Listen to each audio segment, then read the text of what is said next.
Thank you, everybody, for joining the Alliance for Longevity Initiatives for our first official event titled How to Create Political Action Around Initiatives That Will Increase Healthy Human Lifespan.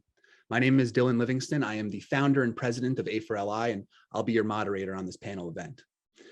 Today, we will focus our discussion on how the government should interact with the emerging longevity therapeutics industry and how A4LI and other advocates can make pro-longevity reform a bipartisan, top-of-the-mind issue for politicians. We will cover 3 topics, giving each topic about 20 minutes, and each panelist around 3 to 4 minutes to discuss. Our panelists today will include former Speaker of the House of Representatives, Newt Gingrich, former Democratic Congressman from New York, Steve Israel, Director of Aging Research at the Einstein School of Medicine, Dr. Nir Barzilai, Senior Visiting Scientist at the Buck Institute for Research on Aging, Dr. Dina Radenkovic, and A4LI's Chair of the Board, Sonia Arrison. We've got a great discussion plan today, and my hope is that this event will serve as a call to action to the broader longevity community to become politically engaged in pushing pro-longevity and reform actively. But before we get started, I think it would just be useful for me to define some terms and answer 2 big questions really quick. The first question is, what are we talking about when we say longevity medicine or longevity therapies? Well, in my mind, at least, longevity therapies include all medical practices that help humans live in better health for longer. Using that definition, though, one could argue that anything from neosporin to cancer immunotherapy qualifies as longevity therapies. But the A4LI endorsed definition of longevity medicine is this: drugs and therapies that target aging at a cellular level. Why? Because a large majority, roughly 70% of the roughly 150,000 deaths in the world are caused by aging, age-related, or age-exacerbated diseases. These age-related diseases include cancer, heart disease, diabetes, stroke, Alzheimer's, Parkinson's, some of the biggest killers in the world today. The aging process also contributes to things like a declining immune system, which allows infectious diseases like COVID-19 to affect the elderly at a shockingly disproportionate rate. By creating drugs and therapies that target aging at its core, we can combat the bevy of diseases and health problems that come with advanced age and keep more people in better health for longer. Now, the second question emerges: why bother developing longevity medicine or therapies that target aging in the first place? There's a moral and a financial reason. The moral argument is easy. By focusing on creating longevity therapies, we can prevent the manifestation of many age-related diseases and conditions at once. That'll help us maximize the number of disease-free, healthy years Americans get to live, and overall will reduce suffering and mental anguish that comes with dealing with end-of-life medical challenges. The financial argument for creating longevity therapies is that by treating the diseases of aging and disabling conditions of aging at the source, we can significantly reduce financial burdens on our healthcare system while drastically increasing U.S. economic productivity. Age-related chronic diseases are by far the most expensive diseases to treat in America, and with a population that is increasingly growing older, those expenses are expected to skyrocket over the next couple decades. By developing longevity therapies, we will reduce the total number of Americans suffering from these chronic, expensive age-related diseases at any one given time. And both the US government and individual Americans stand to save a lot of money that would otherwise go towards treating these diseases and conditions. And that money likely would be reinvested into more fruitful economic endeavors. Ultimately, though, by focusing on developing and distributing drugs that target aging at the source, the U.S. labor force will be stronger, healthier, larger, more experienced, and thus far more productive, innovative, and happy.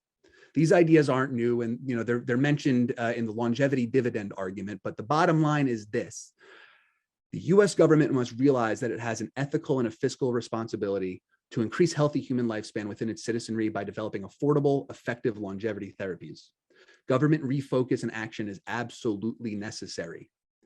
With that thought, we segue into our first topic of discussion, which is how should the government interact with the longevity therapeutics industry in a way to accelerate the creation of these drugs and therapies? And specifically, what avenues are there in government to increase support and for these companies and researchers?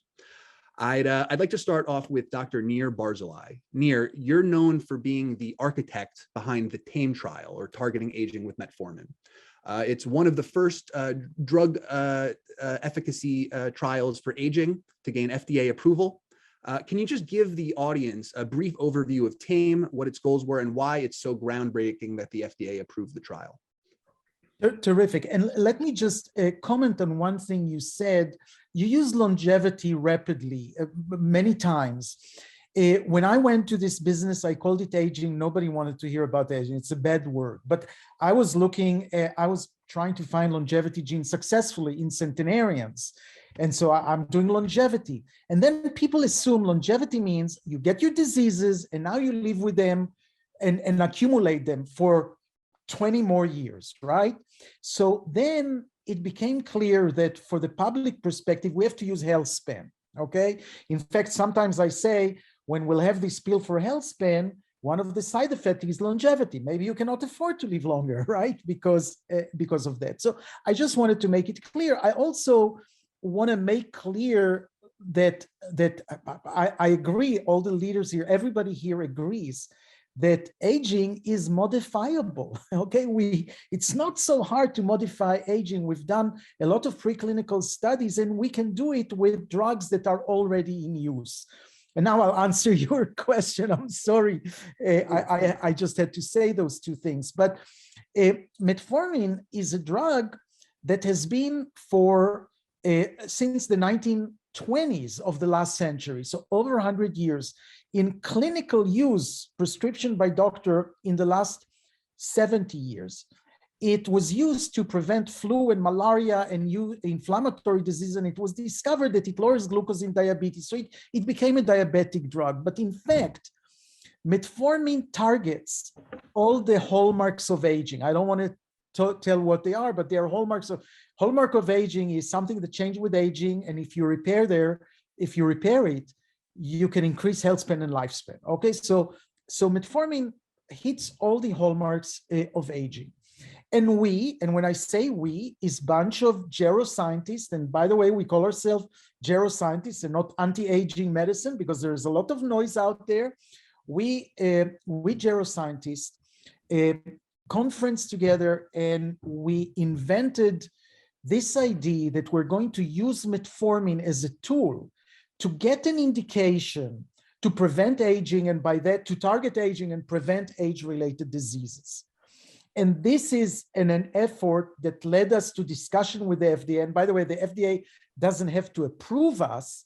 With the FDA, we said, look, this is the trial we want to do. We don't want to finish the study, and you would say, oh, you should have done something else. By the way, this discussion, Ron Howard, who I don't need to introduce Ron Howard. He did a great film for National Geographic, The Age of Aging. And in his breakthrough episode, he went with us to the FDA. He interviewed the people in the FDA, and he basically said, I think this is a really breakthrough. If we can extend health span by several years, then everything will change.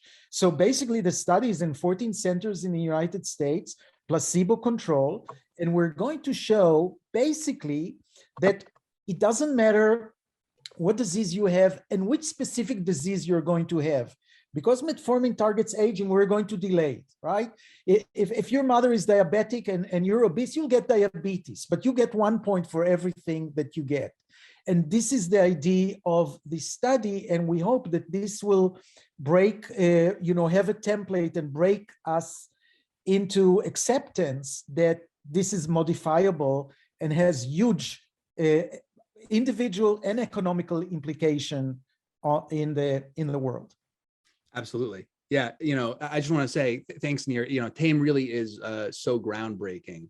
And just for the reasons you said, but I'm inspired by how much of a crusader you are, but we'll come back to you there a little bit. I'd like to turn it over to our political voices really quick.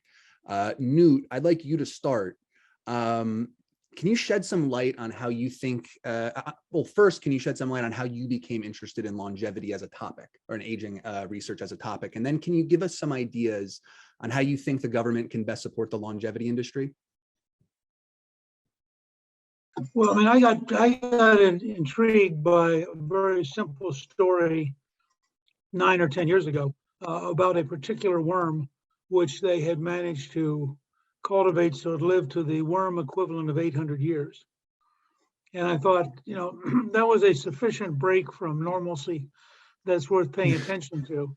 And I've always been fascinated by the process of change, whether whether it's in nature or in humans or in history or whatever. So it struck me that if you could begin to get those kind of breakthroughs and you applied it to people, you solve lots of things. I mean, if you think of diseases that we associate with aging as sort of limbs coming off the tree. So you're more likely as you age to get diabetes, or you're more likely to get Parkinson's, or you're more likely to get Alzheimer's. Well, if you grow the tree, you move all the branches. So you profoundly change both the quality of life, the opportunities available, and the cost structure of everything.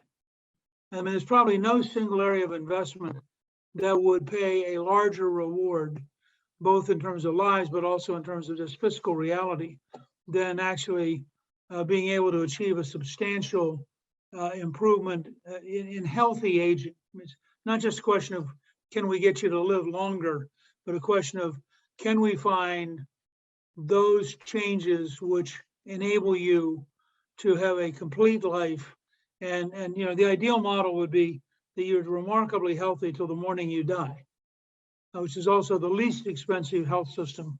And so if you start from there, I've been sort of nibbling at this for the last 10 or 15 years, talking to scientists, talking frankly to investors who have an obvious long-term interest, and then talking to older people.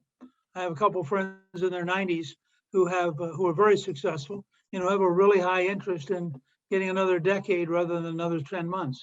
So that was the background. And I actually think what we need is two things. We need a easy to understand explanation of the possibility backed up by scientists and the papers and everything else, but so that people realize it's not just, you know, an interesting publicity stunt, but in fact a report on the scale of opportunity that science is now putting at our doorstep. The second thing, I think, is that we need to look at the totality of government. And for example, you need a totally different Food and Drug Administration approach if you're going to start measuring opportunities to deal with something which you can't say we're going to have this great trial and in 27 years we'll know something. So you have to literally from the ground up say to yourself, if this is the zone we're in, maybe we need either a division of the FDA or a parallel to the FDA that has a totally different set of capabilities, particularly when you realize, as I've been told, I'm not an expert, obviously I'm a historian, I'm not in biology or medicine, but I'm told that the degree to which the FDA is staffed by people who graduated before any of this was being developed means you have people for whom this is totally outside their paradigm. Right. So part of it is thinking about how can I get them to move to a new paradigm. The other part of it is, can I find newer, not necessarily younger, but newer scientists who understand the potential, and could you staff a subdivision of FDA or a parallel organization with those kind of folks, and then say to them, show us the brand new regulatory mechanism by which that would occur. The other part of it is to liberate a fair amount of money simply by getting CBO, the Congressional Budget Office, and others to model, if you did in fact get these breakthroughs, what is their economic return, and therefore what's a rational investment strategy. And I think the numbers will be shocking that the potential return is so enormous. And then finally, you need a publicity campaign that basically says, would you like to live healthier, longer, with greater opportunities at lower cost? And if the answer is yes, here's the information that shows you how close we are to being able to deliver that. And those are my initial thoughts about where we are. And I apologize for the technical problem we had. We finally rigged something here that bears no resemblance to how it was supposed to have worked. But I'm delighted that we're having this conversation. And I think it's one of the most important conversations I'll be allowed to participate in all of this year. Absolutely. And we're really happy to have you. That's great. All of that was great. I'm going to swing it over to Steve, former Congressman Steve Israel now. Steve, can you kind of do the same as Newt there? Can you kind of shed some light on how you yourself became interested in longevity and aging research? And then can you kind of give us some ideas on what you think the government can best do to support the longevity industry? Well, I agree with Speaker Gingrich, words I never thought I would say, and words that you wouldn't expect the former chairman of the Democratic Congressional Campaign Committee to utter. But on this, we are in full agreement. First, Dylan, thank you so much for your leadership in this space. And thank you, Mr. Speaker, for reaching out and for educating me about this issue. I think you would agree, Mr. Speaker, that for most of our former colleagues, when they hear the word longevity, they're just thinking about how many more terms does that mean in the House, and the thinking may not expand much beyond that. And that is why he's exactly right, that we really need to focus on educating members of Congress and other policymakers in the White House, out of the White House, on not just the moral benefits of this, but the very positive economic impacts this has. To answer your question very specifically, I began to study aging policy shortly after I was elected to Congress in 2000 from a district on Long Island, where, Dylan, you live. I noticed something as I was reelected to additional terms, that in my town meetings and in my interactions with my constituents, the issue of Alzheimer's was beginning to grow. And as I know the speaker knows, when you hear on the street, people begin to talk about an issue, that issue has resonance. When it's organic, when they're not responding to something you said, but stopping you on the street and talking about a family member that they have or had with Alzheimer's. Or why isn't the federal government doing more to deal with this issue? That tells you that this issue is important and needs attention. And so I began to focus on dementia and Alzheimer's. You know that dementia and Alzheimer's cost the United States $300 billion in 2020. Medicaid and Medicare paid $200 billion of that, and that's going to triple by the year 2050. And so when I began talking to budget experts on the impact of Alzheimer's and dementia as a function of aging on our budgets, one of the things I learned was that before very long, the single biggest driver of cost in the federal government would be Medicare and Medicaid, and the single biggest driver of cost within Medicare and Medicaid would be Alzheimer's and dementia. Second point I would make is, and I think this is consistent with the fact that the speaker and I are with you tonight, I learned that Democrats and Republicans hardly agree on anything, which means they have an obligation to agree on something. And so I reached across the aisle, and I think this is a really good template for a conversation during the next hour or so. And so what's the political agenda? What's the strategy to interact with policymakers? And I found that everybody in Congress wants to do something about Alzheimer's, because every member of Congress was hearing the same thing in their districts. It wasn't just a Republican issue or a Democratic issue or a Rust Belt issue or a suburban issue or a blue state issue or a red state issue. And Mr. Speaker, I found such a wonderful ally in Congressman Tom Cole, conservative member of the House Appropriations Committee from Oklahoma, former head of the Republican National Committee. And I was, again, the chairman of the Democratic Congressional Campaign Committee, both of us on the Appropriations Committee. And working with Tom Cole and Rosa DeLauro, you could not find more polar opposites in Congress than Rosa DeLauro and Tom Cole.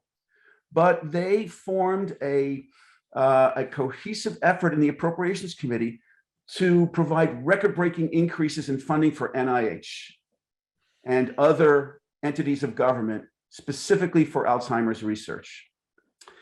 I got $15 million in the Department of Defense budget to study Alzheimer's, based on the theory that mild traumatic brain injuries and PTSD there could be a connection to early onset dementia and Alzheimer's. And so the Department of Defense, we learned, the speaker knows this, if you want money for health research, you can probably get it in the Department of Defense budget, because they spend exponentially on that kind of research. And so that template, that study of Alzheimer's brought me to a broader study of the issue of aging. And when the speaker called and asked me to work with him on this, join with him on this, again, on a bipartisan basis, when I actually studied it, and Dylan, frankly, when I heard that you were involved, the answer was an immediate yes. And I look forward to continuing to partner with you. I appreciate that, Steve. Steve, you're making me blush right now. So I thank you for that. And, you know, I just want to say, just to interject, I think it is really important for our audience and beyond to see such, you know, prominent political figures like, you know, Newt Gingrich and Steve Israel. I'm speaking about aging. I mean, it's really, you know, unimaginable, you know, 10 years ago, 20 years ago, right? So, you know, that shows that this really isn't a fringe issue anymore. It's something that has serious support. So thank you for that, Steve. I'm going to hand it over to Dina, Dr. Dina Radenkovic. You're, among many things, a scientist at the Buck Institute, arguably one of the most known entities in the world for aging research. First, can you kind of just give a brief background on, you know, what you do at the Buck, and then can you kind of tell us what the best way for the government to interact with aging researchers like you is, and how government you know, support could help an institution like the Buck? Yes, absolutely. So thank you, Dylan, for having us. So the Buck Institute is the largest institute in the world solely focused on studying aging. And I work there with Dr. Eric Verdin and Dr. David Furman, and we kind of study bioinformatics of aging. So how can we develop surrogate biomarkers so that we're able to conduct clinical trials that won't last 27 years and can take them in 5 years and then look at the surrogate biomarkers of aging. On to your second question of like how the government should really interact with aging scientists. I mean, I have quite a few points, so I'll try to be brief and systematic. The first one, we really need to be careful with policies. So just the recent drug pricing reforms that have changed basically the exclusivity for pricing of small molecule versus biologics now say that small molecules, for example, the price control is for the first 9 years. And then afterwards, obviously, the price is reduced under Medicare. And that incentivizes, for example, pharma to make more biologics, which are injections, more difficult to deliver for the elderly, and fewer small molecules. And on the other hand, it also reduces the incentive to study what are the other indications or benefits of the currently approved drugs and small molecules. So for example, with metformin, it's an old drug, and we have a bunch of other drugs that are already approved and on the market. But because we have this 9-year now pricing, we don't have a separate incentive to find new indications of, you know, the weapons in our arsenal that we already have that could combat diseases like aging. The other thing is, obviously, when we talk about NIH, is kind of grant approval, processing time, and taking more risk. Often the questions, you know, when we submit NIH grants, like we have to submit so much evidence that we often do not fund the questions that are actually are needed to be funded. Like if I actually have that much evidence, then I'm probably not asking a challenging research question. Like it's almost as if they have to get more of a venture capitalist hat and like try to fund more bold ideas where, yes, you don't have evidence, that's why you're researching it. And we've had a great example of one of my colleagues, Martin Jensen. He's the CEO of Gordian Biotechnology. He was also working at the Buck. He started this initiative of impetus grants, and they've delivered, I think, hundreds of grants over a 2-month period. And people are working, young people are jumping from other STEM areas into aging because they've got approved for their bold ideas in a timely fashion. And then I think the last point talks really about innovation, like how can we nurture innovation? The first one is obviously cross-hybridization of different disciplines. So often, you know, the problem that we have is that we have like biologists, basic scientists, but we don't have enough engineers, you know, mingling in the same group. So we define pathways, but we don't engineer tools to target them. And then secondly, the huge part there is talent. So truly, I mean, immigration for founders, scientists is a strong point, particularly now with other countries are investing a lot in innovation and trying to take over our position as leaders of global innovation. So I think we definitely need to ensure that this still is the best place for people to innovate, to come in science, because that is fundamentally what's going to bring us forward. Absolutely. Thank you so much for that, Dina. That's great. And I'm glad I got to touch on, your kind of experience from with the buck, because I have so many other questions about your other positions that I'm glad we got to talk about that. But before that, I want to pass it off to A4LI's chair of the board, Sonia Arrison. Sonia, I'd like you to shed some light on how this question, the government getting more involved with longevity research, how would that affect your life as an investor, since you invest with your firm 100+ Capital? How would your business plans change if there was suddenly a large amount of government funding made available for longevity companies and researchers? Right. Yes, I'm the lone West Coaster, I think, on the panel here. Before I answer your question, I'm going to do just what Nir did. I want to say that I'm in agreement with Nir, and I'm glad that he brought up the health extension idea, because the public's not interested in just living a long time in a non-healthy state. We want to live a long time in a healthy state. I mean, that's what everybody's on board with that. I think there's just, we just have to make sure that the terms are clear and everyone understands what we're talking about. And so I invest, I'm in Silicon Valley, and I invest in health extension companies. And in fact, Dina, Gordian is one of my companies. You mentioned Martin, who is also doing some very exciting things with granting on the side. And he's stepping in because there's a hole. There are truly so many great ideas out there, like you say, Dina, that can't get funding. There's a shortage of funding. And it's so bad that the shortage is so bad that the research scientists are coming to me and other venture capitalists in Silicon Valley asking for research funding, and that's not what we do. I mean, that's not what we're supposed to be doing. Our role as venture capitalists is to help company build. Once somebody has an idea that's investable, that can be turned into a real company. I mean, that's our expertise as investors, to try to get a company up and running, looking at the team, figuring out the market fit, all of that stuff. We're not the research part. And so there's this big problem in that there's not enough money for all the great anti-aging ideas out there that can help us live longer and healthier lives. And so if government were to step in and help fund some of those things, for me as an investor, it would obviously increase my funnel, right? I mean, right now the ideas are being created at universities and through philanthropic funding, but if government came in and funded a lot more of these of the aging research, there'd be a lot more companies for me to look at as an investor, and a lot more companies to be able to help turn into products. And then down the line, that influences everybody, because then eventually these therapies will hit the market and save lives. And so that's the life cycle, right? And I'll give you another example. Actually, there's a company, a really cool brain company that I've been looking at, and actually he's turning it into a company, even though it's somewhat researchy still. But he's getting money from investors, and so it's investable, but barely. And I'm considering investing in it at the moment. He's a well-known researcher at a top university, so he's got that support system, which a lot of ideas don't even have that. He's there, he's turning it into a company, and I'm looking at what he's raising right now, and it's enough to get him going.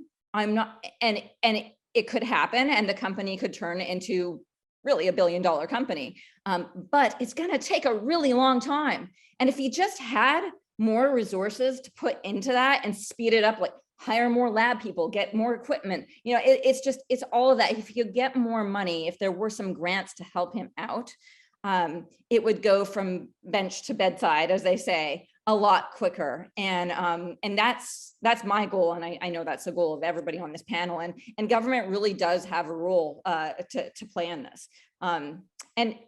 If I have a little bit more time, I'll also mention that, it's just to riff on something that Newt said. I mean, this is good for America. There's tremendous economic advantages. It creates a competitive advantage for us as a country. Dylan didn't mention it, but I wrote a book called 100+, How the Coming Age of Longevity Will Change Everything. And that's what my investment company is named after, 100+ Capital. I wrote the book, and in my chapter on economics, I discovered that, economists have been thinking about health extension for a very long time, numerous years. Nobel Prizes have been won on time, actually. It really would create a competitive advantage for America if we could keep our population, if we could get our population to be healthier for longer. There's been studies that have shown that, if you look at two countries that have a relatively similar economy, and just one country has a 5-year life expectancy advantage, that country will grow, 0.5 percentage more in real income per capita every year.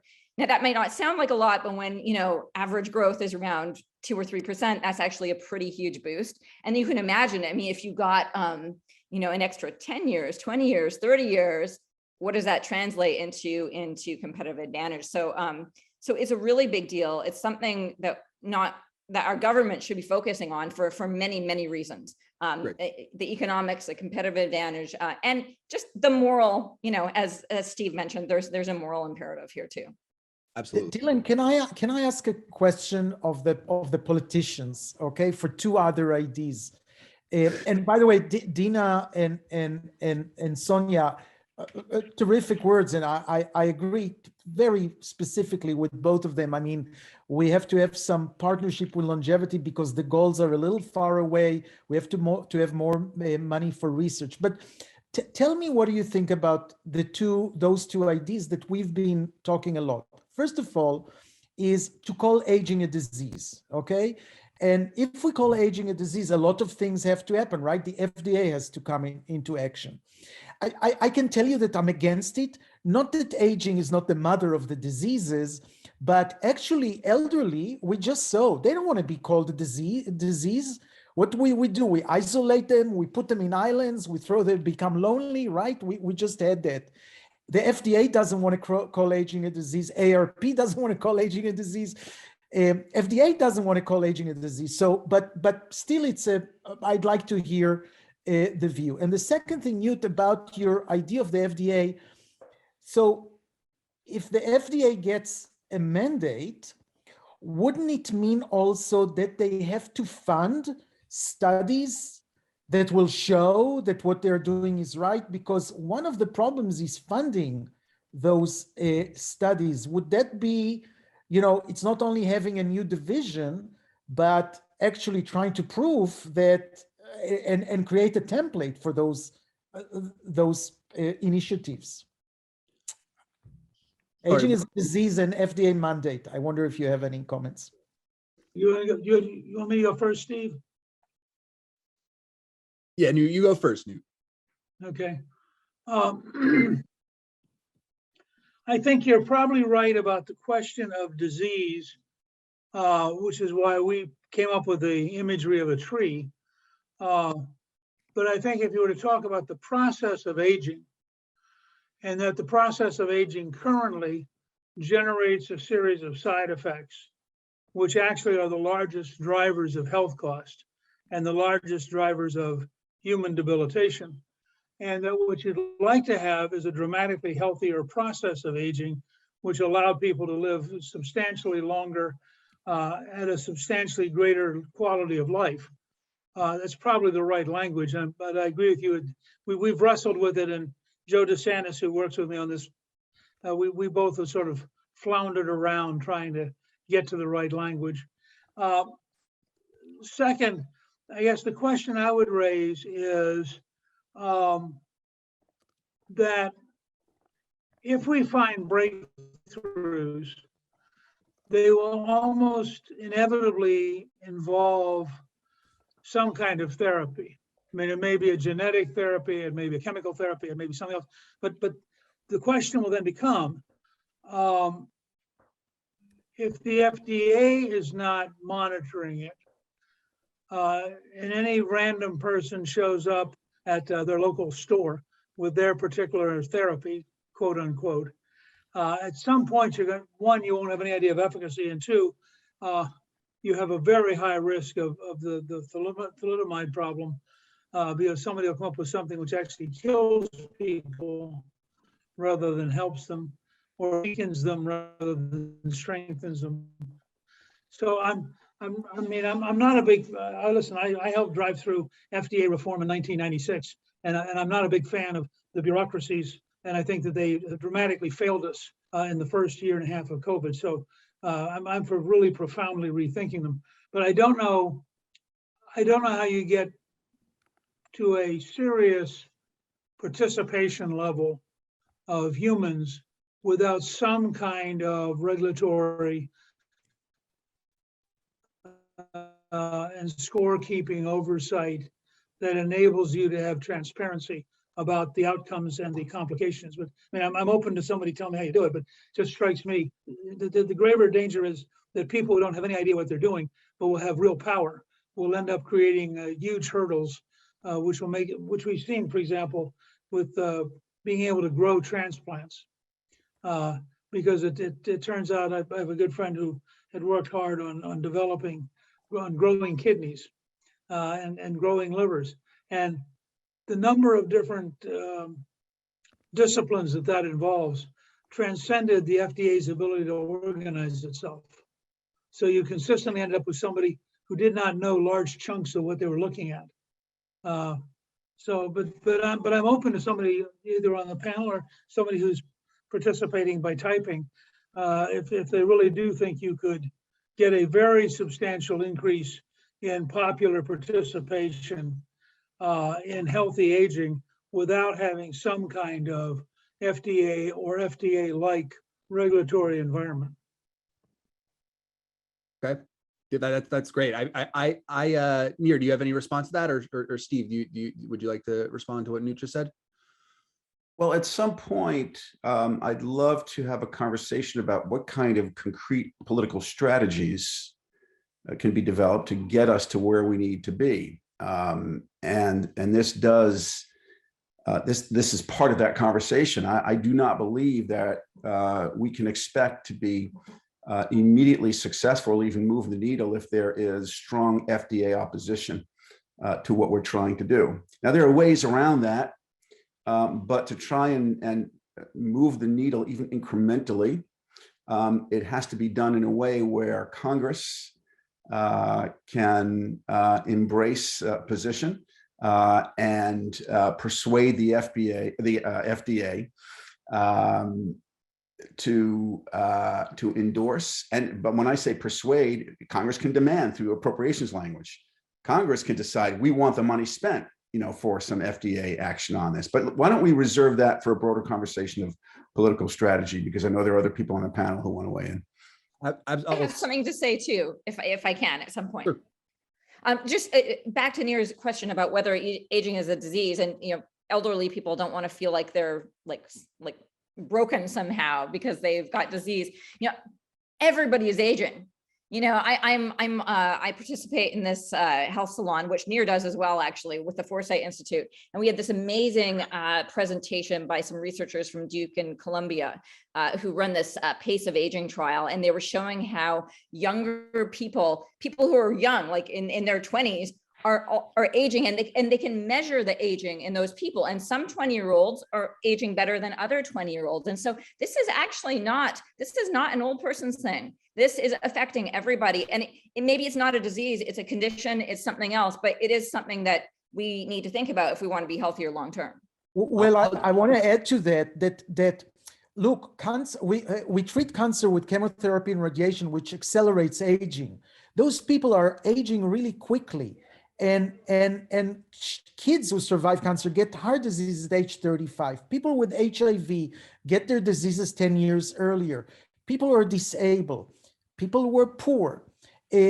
So it's not only about the elderly, it's about younger people that for a variety of reasons, including obesity, by the way, right? They would get older. So I agree, we cannot just look at it simply like that. And by the way, if we want to go to space, I mean, it's one thing to spin for 20 minutes in those ships, but if we're going somewhere, if we're going to Mars, we have to solve aging first, right? We'll never get there without disease, and we're not going to make it back. So no matter what is your politics, there are lots of people that need solutions. And can I say, Dylan, there are two things. One, I'm comfortable describing it as a process. And saying that the process of aging, if it's unhealthy aging, has consequences, and if it's healthy aging, has consequences. and we're dramatically better off with a healthy aging process. And that's actually what I think we are all committed to trying to achieve.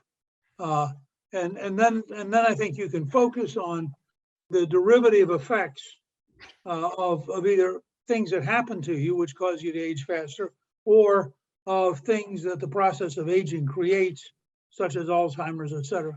But I think we're in the business, in part, to Steve's point earlier, we have to communicate both the human advantage of healthy aging and the extraordinary fiscal advantage of healthy aging. And if we could do that in a clear enough and compact enough way, I think we would be surprised. The morning people thought it was real, the pressure to get on with it would be just extraordinary. And I think that's where, frankly, guys like Steve and me have to rely on scientists, because we don't know enough and we don't have the authority to defend our statements. Right. Yeah. Well, that's why I just want to, let me interject for a second here. That's the whole point. I'll just say that's the whole point of this kind of panel here, bringing together the political minds and the scientific minds, and, trying to, make things happen that way. Let me just, we kind of got off track there for a sec. So let me just kind of get us back on track real quick. Because, we have so many, everybody on this panel is so smart and has so many things to say that it's tough to cut anybody off at a certain time. But, I really want to get into, we discussed why this is important, why everybody on this panel is involved with the fight against aging. But, now the question stands, how do we actually, make things happen in Washington? How do we, get our representatives to listen to us? Like, how do we actually go about that process? And, that's something that I think Newt and Steve will have a lot, to say on, just because of your experience with electoral politics. But I'm really interested to hear everybody's kind of thought on this. So, Newt, I'll start with you, and I'll just hand it right back to you. And it probably makes sense considering you were Speaker of the House. But can you give us like an insight or some insights as to what type of things got your attention, while you were Speaker, and if we wanted to make things happen in Washington in general, how do we go about that? Can you give us like a little insider tidbit? Well, I'll give you two quick examples that are worth your looking at. Probably the most effective single pressure group on a health issue in my lifetime was the extraordinary mobilization over HIV/AIDS. And if you go back and track in the 80s, the evolution of that process, it is a case study in the ability of people to change attitudes, culture, politics, and government, all of them wrapped together. The second larger, and I would say less focused, but ultimately very powerful example is Mothers Against Drunk Driving. I mean, over a course of about a decade, they created an environment in which it was impossible to defend drunk driving. I mean, it just became totally unacceptable. So part of it is, this probably will be discouraging. The best single book on Reagan's strategies I ever read is a very small book called The Education of Ronald Reagan by Tom Evans. And it's a study of what Reagan learned at General Electric during the 8 years when he worked there. And the essence of it's very simple. If you educate the country educates the politicians. Right. So the question is, if you could find a way to put together a pretty simple, straightforward, if you will, formula. Science is making the following possible. The following will radically improve your life while dramatically lowering the cost to the taxpayer and to you of healthcare.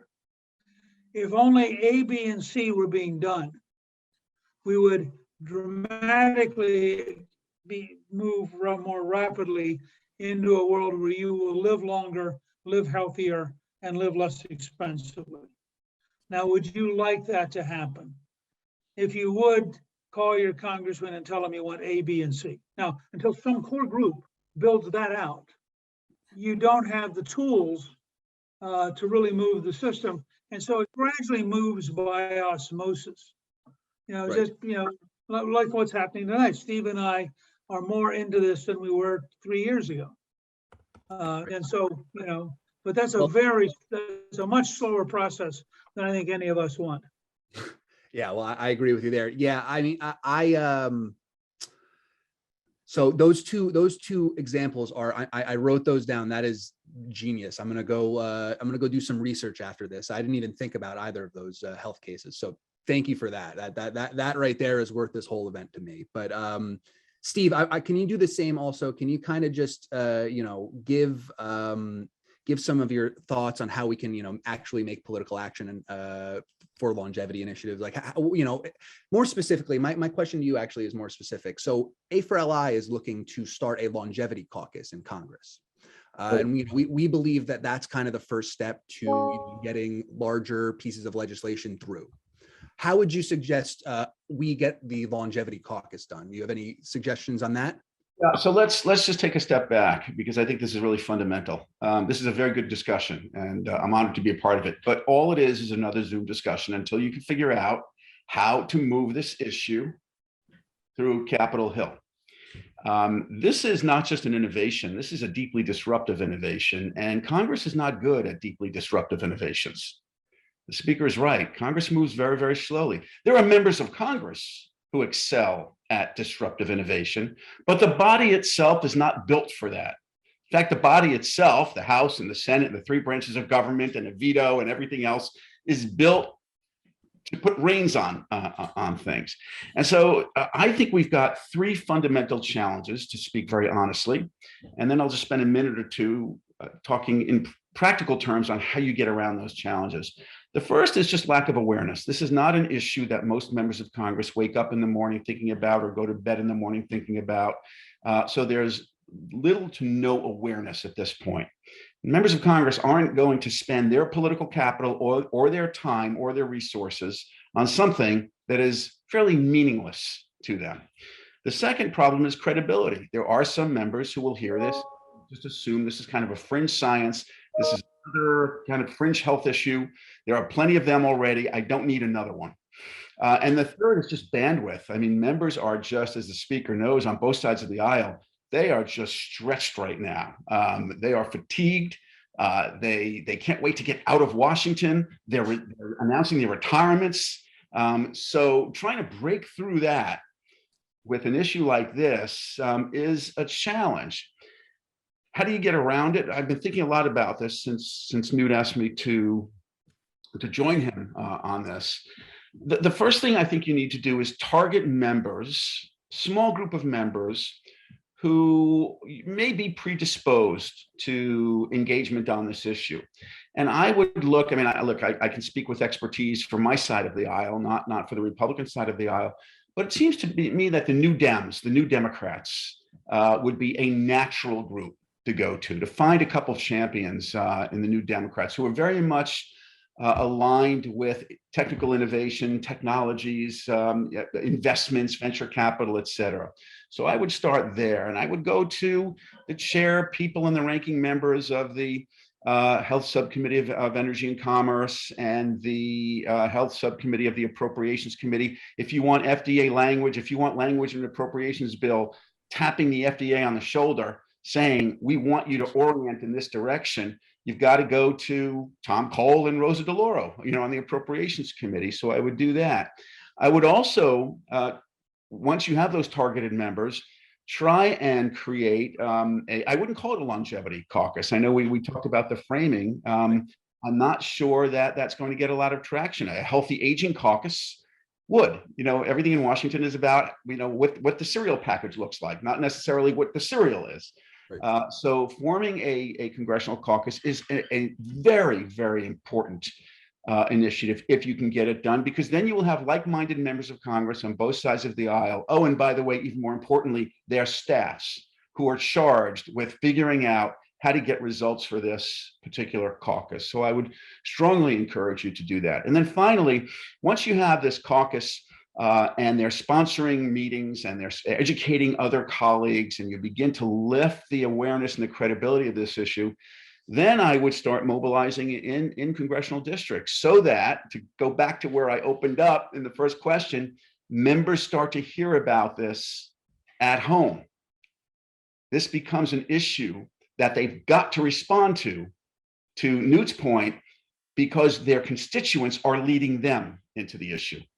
So doing all of those things, which is hard and challenging and requires a lot of patience and a lot of persistence, if you do those things, you should be able to get from where you are now to further advanced on this. And let me just say one other thing on this.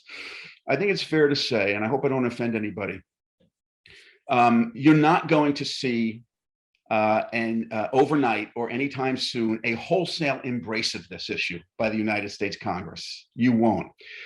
It is like turning a battleship, and you cannot turn a battleship quickly, but you get to have your turn at the helm if you do this right. So even if, as a first step, you can get appropriations language that the committee recognizes the value to society, the morality, the economic benefits, et cetera, of a healthy aging process, and directs the Department of Health and Human Services or the FDA to take the following actions. That is doable, not now, but maybe next year, and it gives you something concrete to build on. That's wonderful right there. Thank you. Dylan, can I just add one thing? Absolutely. Let me just add one thing, which is I always tell people who are going to go see very important, powerful people, assume you walk in the room and they say yes before you've said anything. What did they say yes to? I mean, part of the problem that Steve and I have is until some smart people who really know vastly more than we do sit down and figure out what the yes is, and then figure out why the yes is important, we can carry that. But until we have a yes, we're just, people go, that was interesting. And the mistake people make is they walk in and think, if I tell this important person this key idea, they will think about it. And they don't realize that this important person has meetings every 12 minutes. And as you walk out the door, somebody else is walking in the door and they're about to tell them about their idea. So they actually never think about what you just told them, but you feel good because you told them. So then you wonder later on what happened. The answer was, it was number 17 on a day where they had 43 ideas given to them. But if you walk in and say, I need you to do X, now it's a measurable, definable request. And if they say yes, you can say, now which of your staff should I work with to get X done since you said it should be done? If you guys can figure out who the right people are to put together the yes, I think you'd be shocked how far Steve and I could get trying to get key people to understand. Can I just make another provocation? I think the economy value has been totally underestimated, right? I noticed that I published that my centenarians get sick 20, 30 years later, but that's not the important thing. They are sick very little time at the end of their life, what's called contraction of morbidity.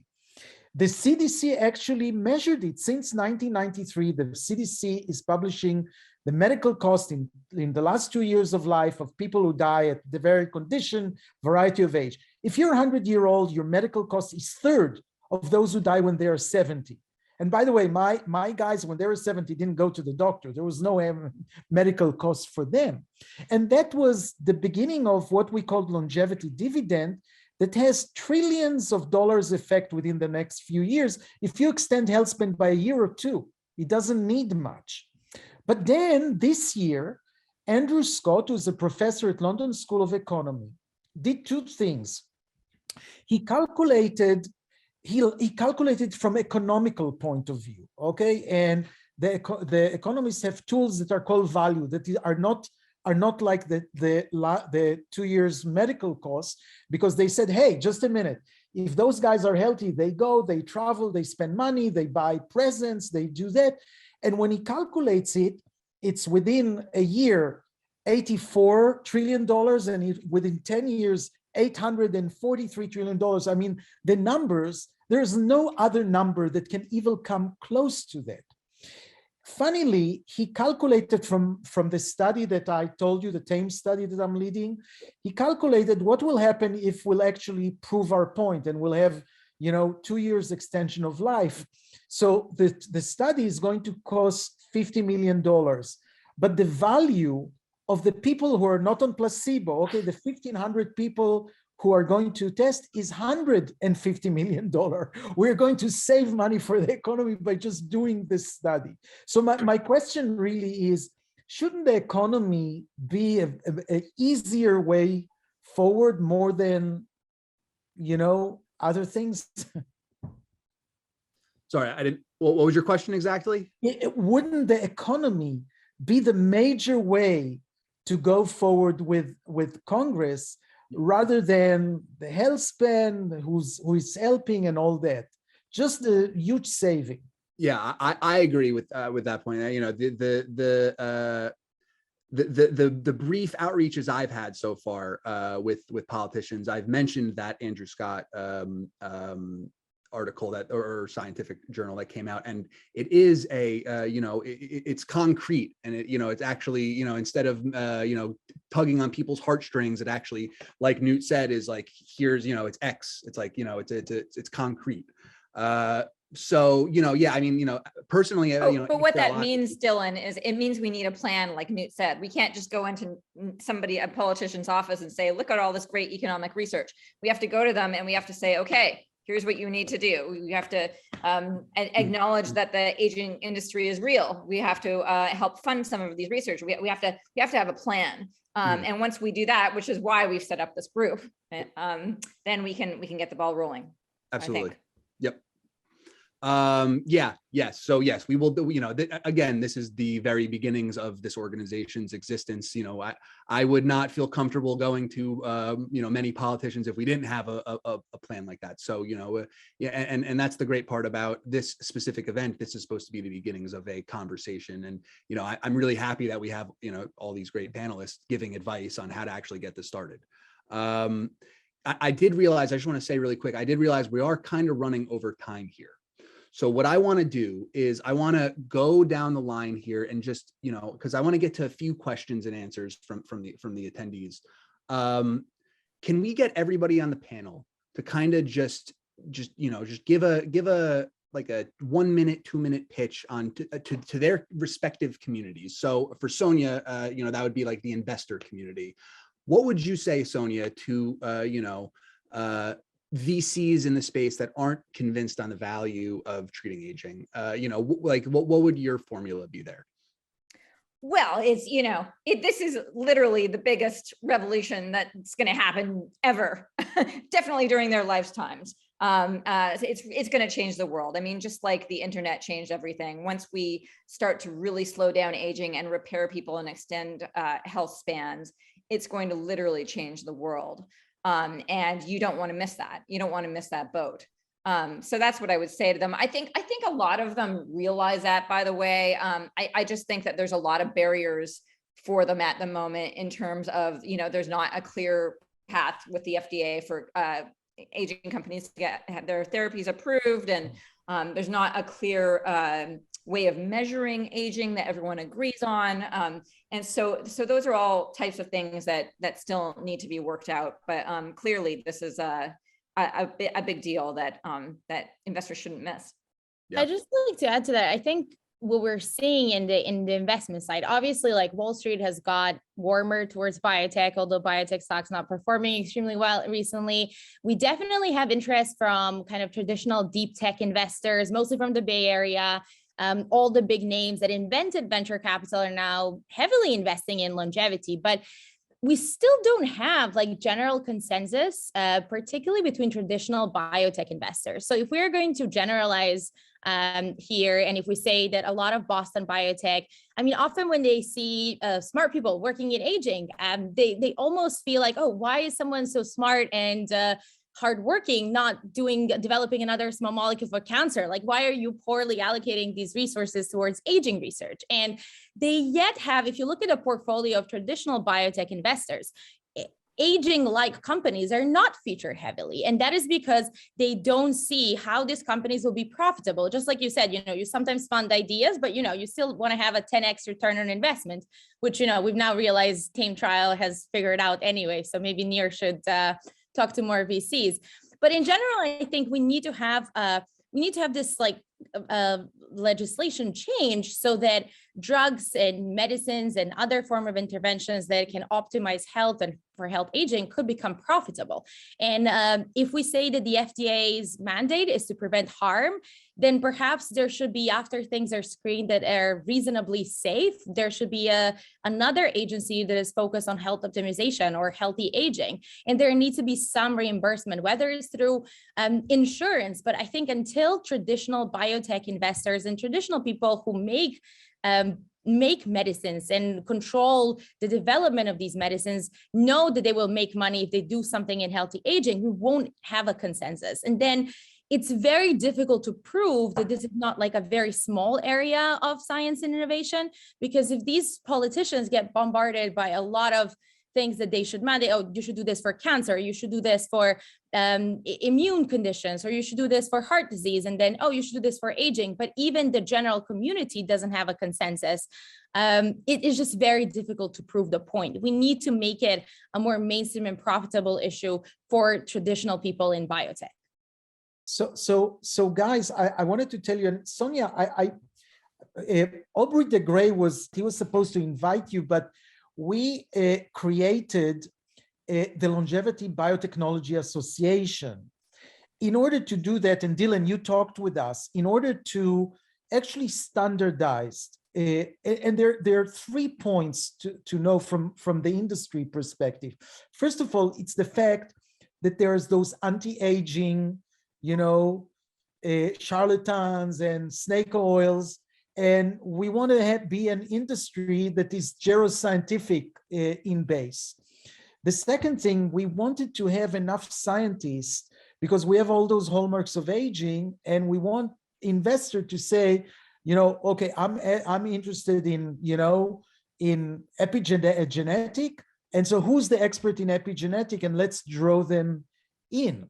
But even more important is to create standards, right? Standards for an industry, and to help to realize that the runway is longer, like Sonia, you described, and we need to think, what does it mean for investment? And so I think we're making progress there. And Sonia, let's catch up later. There are several billionaires who were behind it, Jim Mellon, Sami Segal, there were several, and it's open now. We just need to create that. But I think the industry is really creating the wave. There are $12 billion investment in this industry. It's going up, and it's part of what's going to actually help us push that even politically.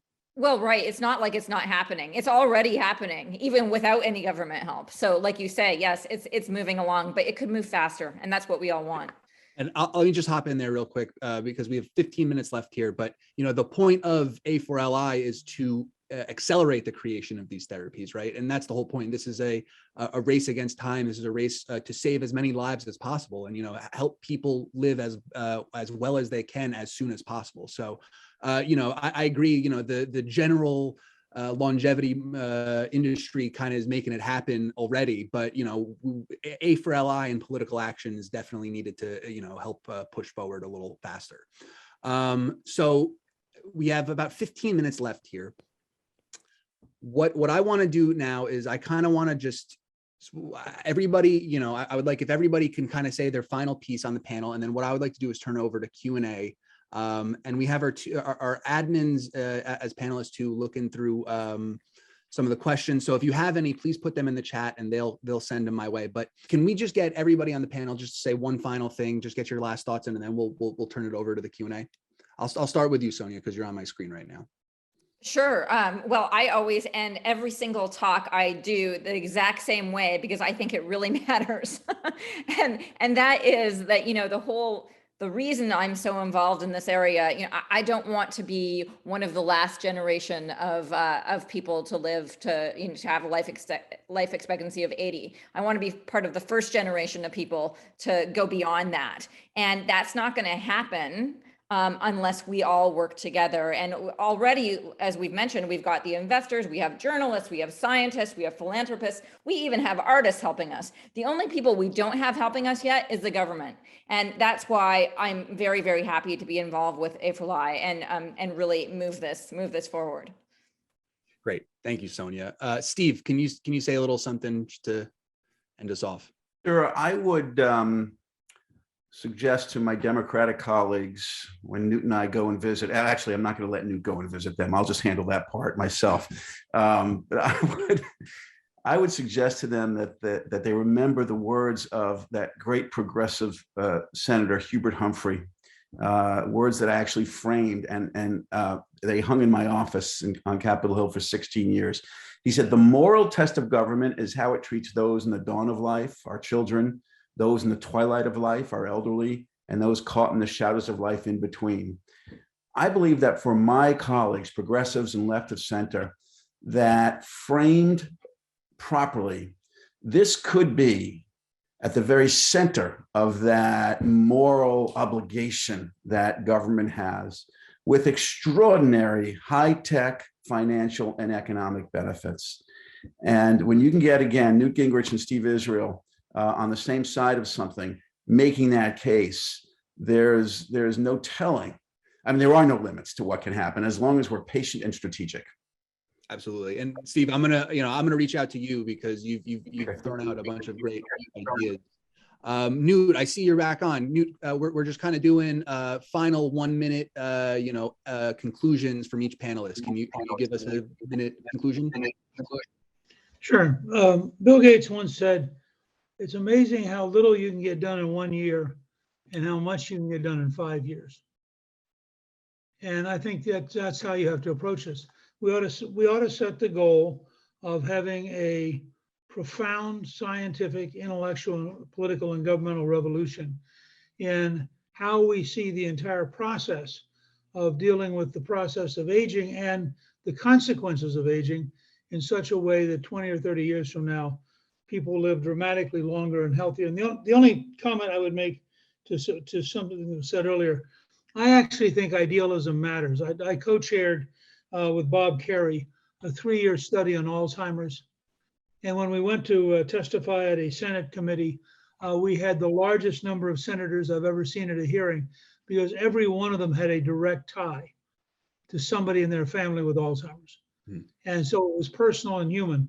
And I think if we can get the right scientists lined up to say, yes, this is true, be prepared to win the argument with those scientists who say this can't be true, and then be in a position to say to folks, literally within your lifetime, you could see a revolution in the process by which people age differently, healthier, less expensively, with greater involvement in life. And it's in your power to have that happen. And without you doing it, it may be your great grandchildren who experience it, but it's going to happen. It's inevitable. And this is the moment.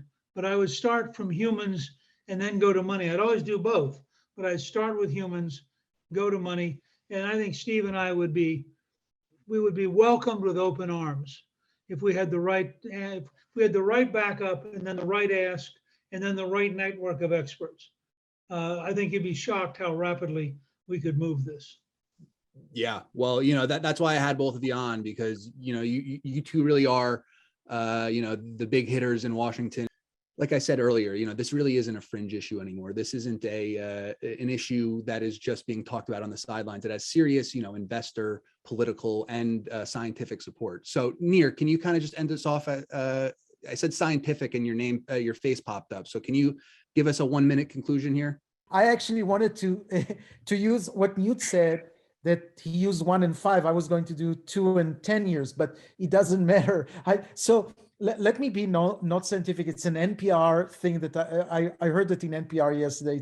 It's a real story about a Philippine fisherman that found the biggest pearl in the world that was 20 years later estimated to be worth $100 million. And he put it under the pillow. And before he went fishing every day, he kissed it for good luck. And of course, the good luck came 20 years later when somebody got it from $100 million, and he feels that brought him good luck. And I'm saying, why don't we sell the pearls right now? I think we need to move. So it's in our lifetime too. Beautiful. Thank you, Nir. Who did I miss? I missed someone. Who did I miss? Dina, did I miss you? Can you give us, and I just want to note also, Dina worked in the hospital system in the UK during the height of the COVID pandemic. So I mentioned earlier that Dina is a jack of all trades. I mean, she really is, but Dina, sorry, I wanted to get that out there. Dina, can you give us a 1 minute kind of ender offer? Yeah, I guess I'll maybe talk to physicians because look, aging is not taught in medical schools, and even prevention is not taught in medical schools. And often physicians remain skeptical of interventions that affect aging and improve health span.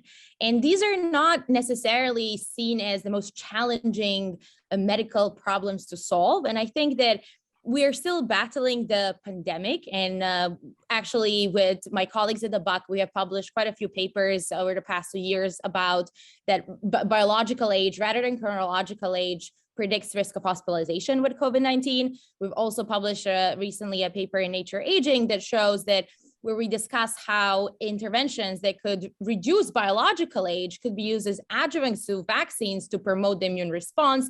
And I think what we definitely need to acknowledge is that the picture of this pandemic would be very different if we've had a biologically younger population. So investing in us having a biologically younger population is something that makes us more resilient to every virus and every bio problem that we're likely going to continue experiencing over the next few decades. So global warming too.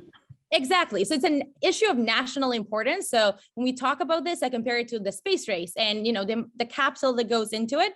So my message to the politicians, this is important for the resilience of the country, and then to fellow physicians, that although this doesn't seem like the most challenging, it actually is, because we have a lot of good science that has accumulated right now. And if you really kind of care about your patients first, where would your patients like you to allocate your resources, whether they're still young and healthy or when they're approaching the end stage of the disease? And I think I'll leave it there, but I think having a biologically younger population is better for physicians and is better for the country. Absolutely. Absolutely. Yeah. COVID is really what got me into, this longevity field, watching my grandfather, who's 94, kind of go through, not himself, he was okay, but watching his generational cohort kind of struggle with the virus really got me involved. So, it is important to have a biologically younger population for the next pandemic. Hopefully there is not another pandemic, but for the next one. So let's stop it right there. I just want to say before we finish the panelist portion of this event, I just want to say thank you to every panelist up here with me. This is one heck of a group of people to have talking on, at an A4LI event. And, I'm extremely fortunate that we got all of you here today, taking time out of your busy schedules to talk about an issue that I believe can help push this field forward. So, I'm thank you, and thank you for everybody in the audience too, for your time and for your suggestions in the chat that I'm seeing here. I am going to take everything that has been said on this panel to heart. So thank you, everybody. But let's let's go over to the question and answer part of this. So something as urgent and threatening as COVID has left medicine to be politicized and used to divide, do you think that will happen with longevity? So that's a good question, Michael Convoy. That's a great question, and I'll say that's the whole point of having Steve and Newt here. This is not, I don't want this to be a politicized event, but maybe we can kind of swing it to Steve and Newt to see what they think, because, they are the two political aficionados on the panel. So I don't see any parallel whatsoever. COVID is the politics of COVID is related to the political climate that we're in. It's requiring people to do things that they may not want to do. It involves mandates and government mandates.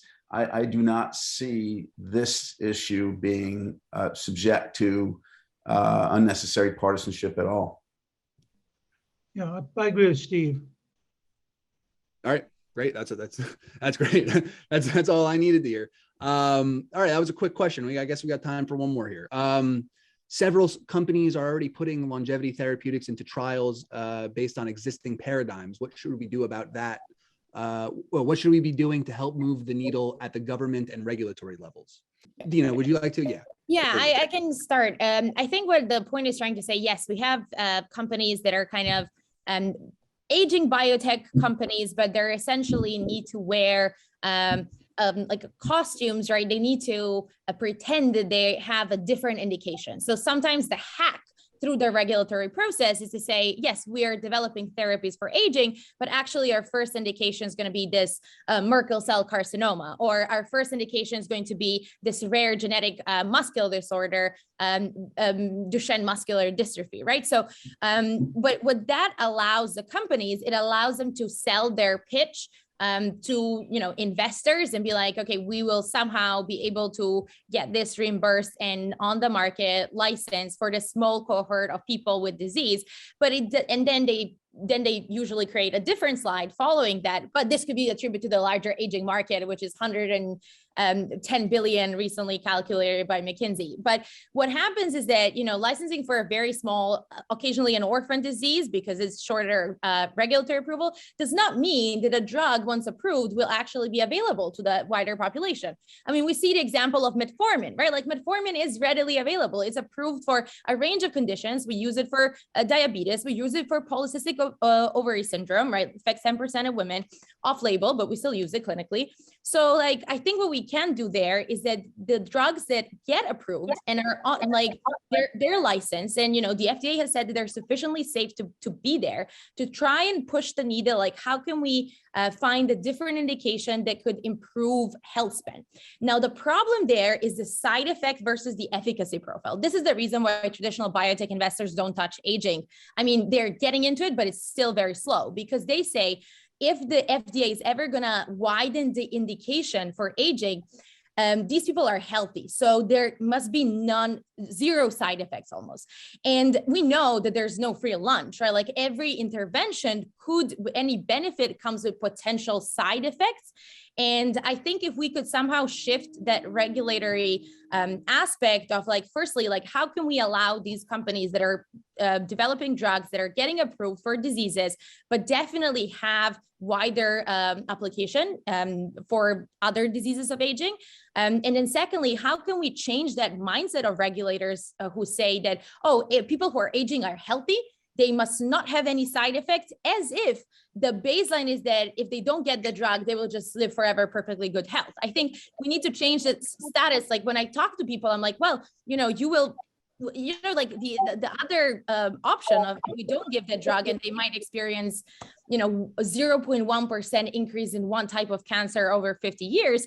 They are likely to age and then more certainly develop cancer and develop diabetes and dementia. So I think just changing that clinical value versus side effect profile and enabling drugs and aging companies not to necessarily masquerade as cancer companies or orphan disease companies, but say, yes, we're targeting health span and, we can still make money and be legitimate and allow wider patient population to benefit from this. Yeah, that's exactly it. I mean, the orphan disease route is basically the open secret that every aging company uses to get their therapy approved. And that's silly. It shouldn't be that way. And there's another point that is a trap for us. The FDA can look at sarcopenia or frailty as an indication. And that's too late. Why do we need to lose muscle in order to get treatment? Let's prevent it. Why do we need to be frail to be treated? It's extremely hard. I don't think it's really possible, and we shouldn't fall into this trap. And we shouldn't fall in a trap that they say, well, you didn't do anything with sarcopenia and frailty, so now you want to prevent it? Yes, we should prevent it. All right, great. Let me look at one more question here. We'll get one more question. I'll ask David Wood's question. Ready? It seems that the biggest reason that people have to hesitate to resist the longevity dividend argument is a disbelief that the treatments could delay anytime soon the onset of the diseases of aging in humans by 7 years. His question is, what are the best indications that such breakthroughs can happen? Well, first of all, let me tell you the longevity dividend is not by 7 years, it's by 1 or 2 years. Okay, the whole calculation also in Andrew Scott's argument. So it's not 7 years, but the cool thing is Thames study has been done. Okay, basically the parts of Thames studies have been done. In one study, diabetes was prevented. In another study, heart disease was prevented. In other studies, cancer was prevented. Cognitive decline were prevented. We actually know all that, except nobody called it aging, right? Some people think it happens that metformin is such a drug that happens to do 10 times, 10 times things. Well, no, we call it aging, okay, biologically. So I think that's kind of the thought that is missing here or not clarified. All right, it's time to wrap this up. But here's what I'm asking everybody before you go.